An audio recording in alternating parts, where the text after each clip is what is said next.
비가 많이 와서 혹시 피해는 없는지 모르겠습니다. 오늘도 참으로 좋은 날입니다. 하나님께 감사하며 사도신경으로 신앙 고백하심으로 8월 10일 월요일 아침 예배를 드립니다. 나는 전능하신 아버지 하나님 천지의 창조주를 믿습니다.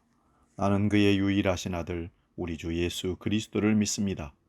그는 성령으로 잉태되어 동정녀 마리아에게서 나시고 본디오 빌라도에게 고난을 받아 십자가에 못 박혀 죽으시고 장사된 지 사흘 만에 죽은 자 가운데서 다시 살아나셨으며 하늘에 오르시어 전능하신 아버지 하나님 우편에 앉아 계시다가 거기로부터 살아있는 자와 죽은 자를 심판하러 오십니다.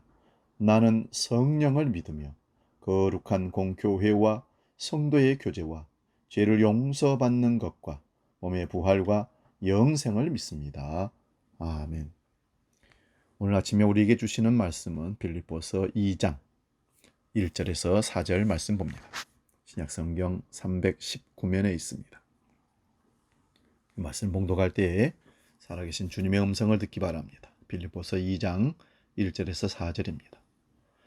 그러므로 그리스도 안에 무슨 권면이나 사랑의 무슨 위로나 성령의 무슨 교제나 궁율이나 자비가 있거든 마음을 같이하여 같은 사랑을 가지고 뜻을 합하며 한 마음을 품어 아무 일에든지 다툼이나 허용을 하지 말고 오직 겸손한 마음으로 각각 자기보다 남을 낮게 여기고 각각 자기 일을 돌아볼 뿐더러 또한 각각 다른 사람들의 일을 돌아보아 나의 기쁨을 충만하게 하라.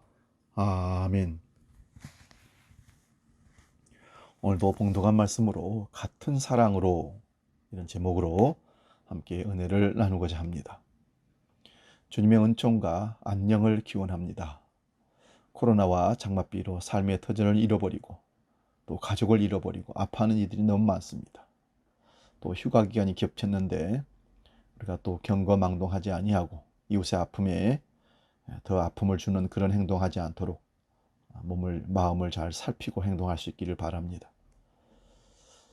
평화를 갈망하는 많은 사람들에게 그 평안이 깨져버리고 삶의 터전이 흔들려 버리면 어디다가 마음을 주고 견뎌낼 수 있는 힘이 여력이 없는 겁니다. 그럴 때 우리가 이웃이 되어서 그리스도인으로서 그들에게 소식을 전하고 손을 내밀어서 잡아주고 격려의 말을 위로의 말을 던져줄 때 우리 이웃들은 다시 힘을 얻게 되는 것입니다. 계절은 가을의 시작을 알리는 입추가 지났는데 아직 희망이 멀어 보입니다. 인간 세상은 여전히 떠들썩하고 고요하고 평안하게 살고 싶은 인간들의 꿈은 여전히 참담하게 무너지곤 합니다. 그렇다고 우리가 우울에 빠질 필요는 없습니다. 시인 중에 신경림이라는 시인이 있는데요. 못난 놈들은 서로 얼굴만 봐도 흥겹다라는 시가 있습니다. 어쩌면 시인이 못난 놈들이란 말 속에 담고 싶은 그 뜻은 차마 지 좋을 대로 지 마음대로 살 수 없어서 손해를 감수하면서도 사람들에게 웃어 보인다는 것을 아마 두고 하는 얘기 같습니다. 제 입속만 차리는 깍쟁이들이 우리 주에는 참 많지요. 잘생기지는 못했지만 기품이 느껴지기는 안 하는 그런 얼굴이지만 잘생기진 못해서 왠지 정이 가지 않는 얼굴도 있지만 못생겼지만 정이 가는 얼굴, 그게 못난 놈들은 서로 얼굴만 봐도 흥겹다라는 인물이 아닐까요? 우리는 그런 얼굴들을 지금 그리워하고 있습니다. 여러분이 우리가 그런 얼굴들로 우리 이웃들에게, 가족들에게, 성도들에게 나타나 보여주면 얼마나 좋겠습니까? 바울 사도는 빌립보 교회 교인들에게 보낸 서신 오늘 1장 3절에는 이렇게 기록합니다. 나는 여러분을 생각할 때마다 나의 하나님께 감사를 드립니다. 이거는 의례적인 인사가 아니라 진심을 담은 바울의 정성의 마음입니다. 바울은 복음이 전파되던 첫날부터 현재 이르기까지 빌립보 교회의 성도들이 복음을 전하는 일에 동참하고 있음을 기쁘게 생각하고 그래서 그들에게 감사를 하고 있는 겁니다. 그리고 자기 내면에 깃든 확신을 이렇게 표현하고 있습니다. 빌립보서 1장 6절을 보면요. 선한 일을 여러분 가운데서 시작하신 분께서 그리스도 예수의 날까지 그 일을 완성하시리라고 나는 확신합니다. 선한 일은 물론 구원에 관련된 일입니다. 구원은 잃어버렸던 하나님의 형상의 회복이고 하나님의 뜻대로 사는 삶으로서의 전환이고 하나님의 마음과의 안팎이 없는 일치를 이루는 하나된 마음에 관련된 말씀입니다. 구원받은 이들은 누군가의 이웃이 되어주기 위해서 안전한 자기 삶의 자리를 벗어나서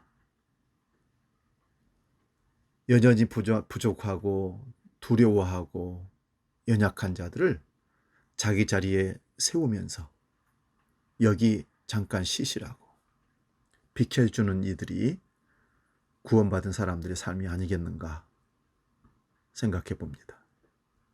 우리 초신자 한 명이 전도되어서 교회를 들어오게 되면 먼저 믿은 우리 성도들이 긴장을 하면서 자리를 배려하고 성경을 갖다 주고 식사를 차려주고 하는 그 행동의 그 마음이 우리 삶의 안전한 자리를 벗어나서 연약한 자에게 내어주는 삶이 아니겠습니까?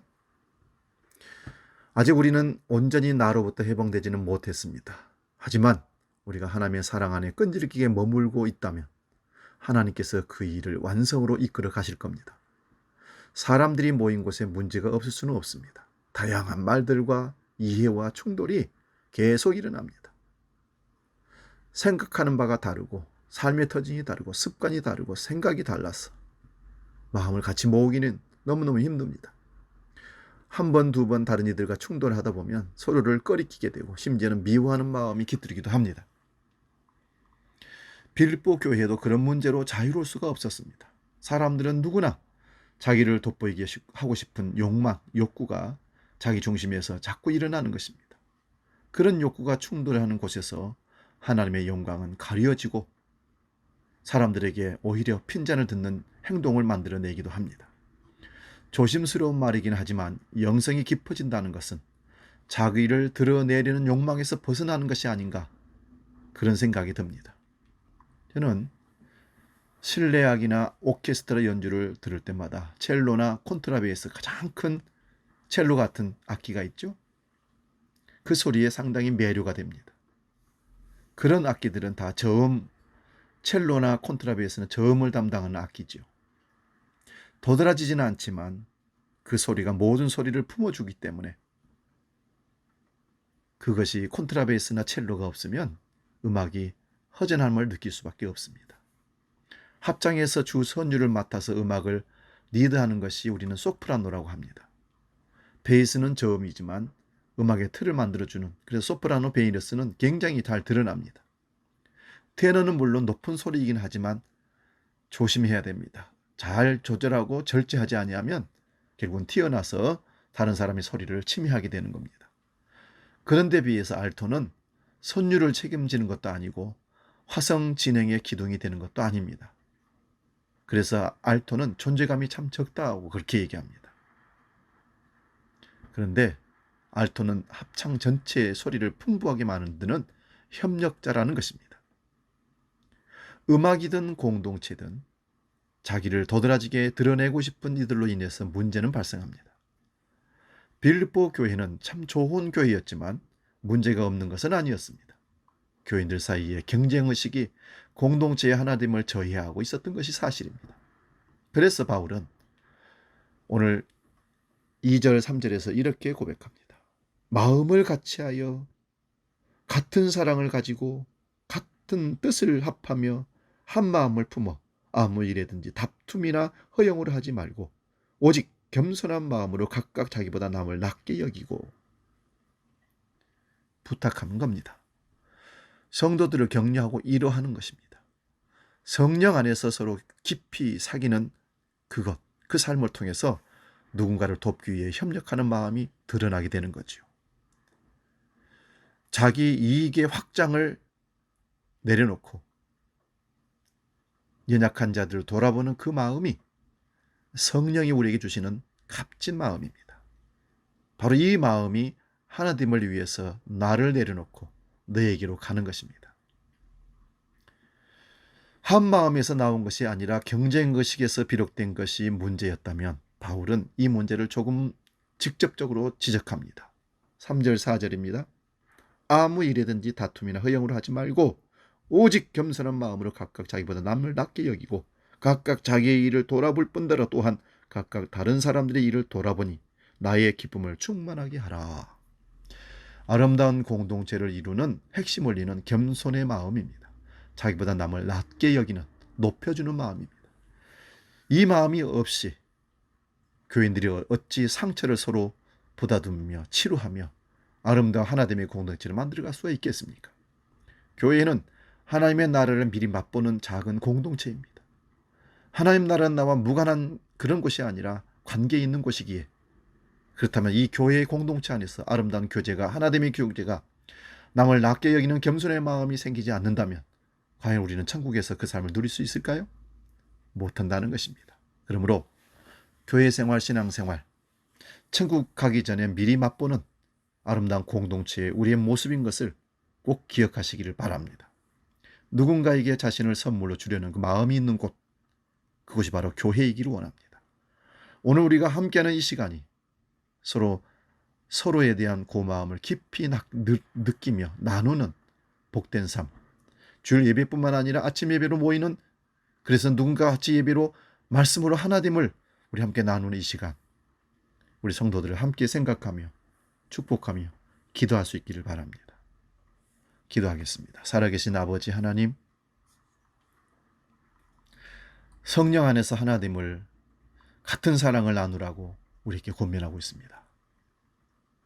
하나님의 사랑을 똑같이 받았다면 그 사랑을 받은 자들은 사람들 똑같이 사랑할 수밖에 없는 것입니다. 그러나 교회 안에는 다양한 부류의 사람들, 생각과 습관과 말들과 행동들이 오히려 사람들 아프게 하고 질시하게 하고 시기하고 질투하는, 또한 또래 집단들을 만들어서 사람들 아프게 하는 일들이 참 많습니다. 우리는 그런 모임 가운데서 서로 다듬어지고 부서지고, 그래서 잘 만들어진 나로 세워져 사람들을, 연약한 자들을 세우고 나보다 남을 더 낮게 여기는 겸손의 모습으로 하나됨을 지켜가는 사랑의 공동체, 우리 교회와 우리 가정이, 우리 공동체가 되게 하여 주시옵소서.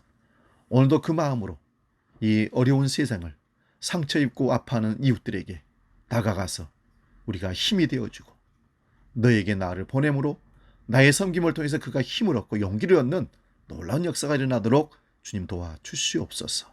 이제는 우리 주 예수 그리스도의 은혜와 아버지의 놀라운 신사랑과 성령님의 감동, 교제 역사 충만케 하심이, 같은 사랑으로 아름다운 사랑의 공동체를 추구하며 만들어가기로, 헌신하기로 약속하며 출발하는 아침 예배의 모든 우리 동역자들에게, 성도들 가운데 함께 하시기를 간절히 축원하옵나이다. 아멘.